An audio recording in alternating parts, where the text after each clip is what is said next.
What's going on? Dylan Conrad, Metabolic Mama Secrets. Today I'm going to talk to you about the 10 best fat loss supplements for moms. Before I get into that, if you're watching this on YouTube, please like, subscribe, turn notifications on, Spotify, iTunes, like, subscribe, all that stuff. Really appreciate it. So 10 best fat loss supplements for moms. Look, I'm going to be straight with you. Some of the fat loss supplements that are out there are like complete trash.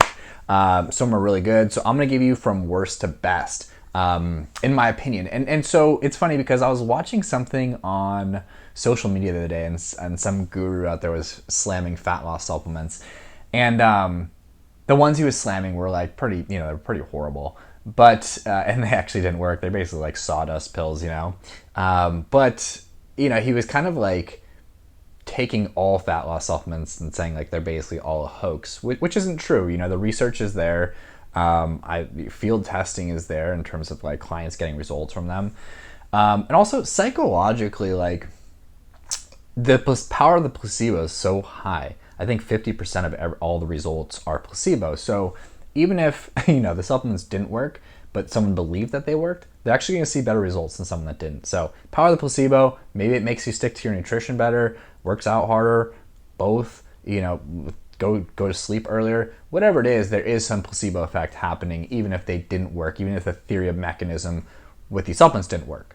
So fat loss supplements are categorized really into two different categories. One is appetite suppression, which is going to help you get into a caloric deficit. The other is thermogenic, right? Thermogenesis. So thermogenics are a category of fat loss supplements that basically just heat your body up.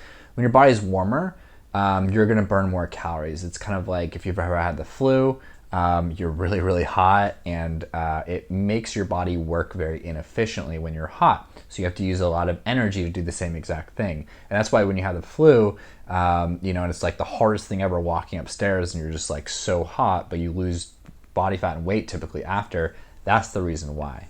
So fat loss supplements from worst to best. Now the first 5 I'm going to give you are the worst. Stay away from, like, no bueno. And the best, top 5, are ones to possibly consider, or looking at fat loss supplements, making sure that some of the ingredients are in there. Okay, number 10, worst, phentermine. This is like basically a speed pill. It's amphetamine, and it suppresses your appetite. If you ever take anything like Adderall, I used to take Adderall in college, it would suppress my appetite for hours. But if you've taken Adderall or any other stimulant like that, amphetamine-based stimulant like that, you know that after you're done, you crash. There's horrible side effects from it. My body temperature was like all over the place, and once I was off it, I was so hungry I would just like go on like a huge binge because I hadn't eaten any food. So phentermine, I'm pretty sure they don't actually have it anywhere in the US. I know like whenever I go to Mexico, I see it in the pharmacias over there, but it's really bad. It's basically just speed pills, and it suppresses your appetite, and no bueno. So phentermine, I mean, it's kind of like a grade up from ephedra, which is also horrible, but stay away from that for sure. Number 9, raspberry ketones. So ketones are the byproduct of when you are metabolizing fat. So when you're using fat for energy, the byproduct is ketones, right? And that's why it's called ketosis. So the idea behind these raspberry ketones was that basically they would get your body into ketosis. Unless you are eating extremely low carb, usually less than like 20 or 30 grams per day, you're not going to go into ketosis. Also, a lot of these raspberry ketones, the companies that have raspberry ketones will be like, oh, you go into ketosis, you burn fat. Well, it's like, yeah, you burn fat that you're eating. You're not going to burn fat from your body. Two completely different mechanisms there. So fat adapted, when you're burning fat as your fuel, that's coming from dietary fat, right? Only way to lose body fat is staying in a caloric deficit. Obviously that's why these fat loss work, because they suppress your appetite and they heat you up, creating more of a higher metabolism. Number 8, vitamin D. So this one I wanted to mention because there has been a lot of like studies showing correlation between overweight and obesity, and them being low in vitamin D. And a lot of people thought if we raised vitamin D, there wouldn't be as much obesity in people that are overweight. Correlation between these two does not mean causation. So it doesn't mean that vitamin D is the reason that they're overweight or they're staying overweight. They're just correlated with each other for whatever reason that is. Maybe they just have an unhealthy diet, maybe they don't get out in the sun, whatever it is. Maybe something with their lifestyle, and someone that's overweight or obese is very different than someone has, regular levels of vitamin D. So that is a complete BS supplement for weight loss, fat loss. It is good for other reasons for sure. Number 7, probiotics. So probiotics are kind of BS. It's gut health is important, right? And a lot of hormonal exchange happens at your intestines. Actually, like the most happens at your intestines. And so if these aren't optimized, yeah, it could impede metabolism. It could impede fat loss, that type of thing. But there's no direct correlation or causation, rather. There's no direct causation between poor gut health and obesity, right? Or good gut health and being leaner. I had a client for a while who was a researcher over at UCLA, and he was a medical researcher. He hated probiotics. He just thought it was such BS. All the research wasn't there. I don't know enough about it. I haven't dove into it, but I know that this guy who, is like a complete genius, big researcher at UCLA, read all the research, and that's the conclusion he came up with. So I just think I think probiotics are BS. I mean, I do think maybe it is important to have good gut health, but if you eat 70% of your foods from anti-inflammatory foods, you should be okay. So number 6, guar gum. So guar gum is actually really good at suppressing your appetite. It's like a thickener that I use actually in a lot of my recipes, especially for like my metabolic ice cream, my metabolic mama ice cream, excuse me.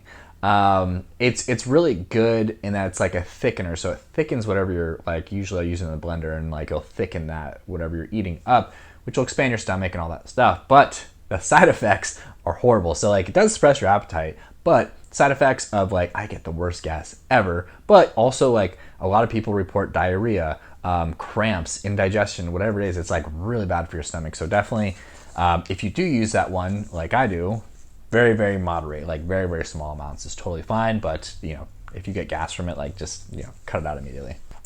Number 5 is the GLP-1 agonist group. So GLP-1, glucagon-like peptide, is basically, it makes you feel satisfied after you eat, suppresses your appetite, slows down your stomach motility, so basically how fast food goes through your stomach, so you do feel full all the time.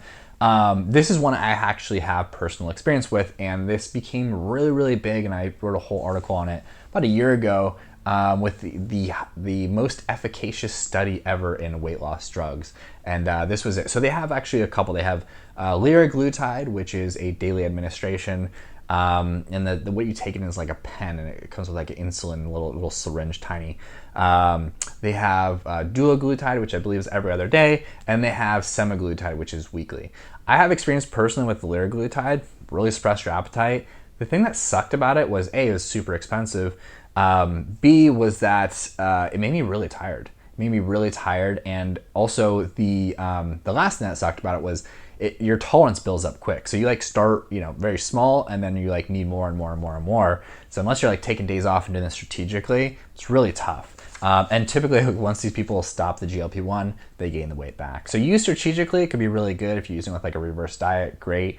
But I would say on your own, and it's expensive, doesn't really outweigh the cost of it. Number 4 is ashwagandha. So this is great for my stress eaters out there. Ashwagandha just is like, I call them chill pills because you just feel chill, sometimes even euphoria, to really mellow you out so you're not stress eating and searching for like different things to comfort you and comfort your body, like food later in the day. So ashwagandha, it's actually in a PM supplement I take personally, and it just chills me out, suppresses my appetite a little bit because I'm not stress eating, and helps me adhere to my nutrition a lot easier. Number 3 is L-carnitine. So I was actually first introduced to carnitine by a mentor of mine, and I read Robert Crayon's Carnitine Miracle, where he went through all the research. I actually saw him speak to live. He passed away, I think like 10 years ago.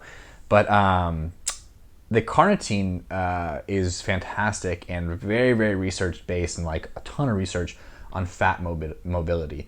It has a couple different effects, but like that seems to be the most like agreed upon and useful one is L-carnitine. Number 2, green tea extract. This is great because it's a thermogenic, so it heats your body up, but it also doesn't contain any caffeine, specifically if it's done in the right way. If they like extract the green tea the right way. They can extract it, and typically they do without the caffeine in it, so you get that thermogenic effect without the actual caffeine jitters. Number 1 is caffeine. Yeah, do you drink coffee? You know it's a huge appetite suppressant. Obviously just talked about appetite suppression number 2, but caffeine is a really, really good tool. It does obviously increase your cognitive ability to process information, focus, energy, alertness, but it also really, really helps in suppressing the appetite.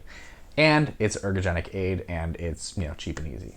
So those are the 10 worst and best those are the 10 worst and best fat loss supplements out there. Definitely a tool in the toolbox to really expedite your journey in fat loss as a metabolic mama, and I hope this helps.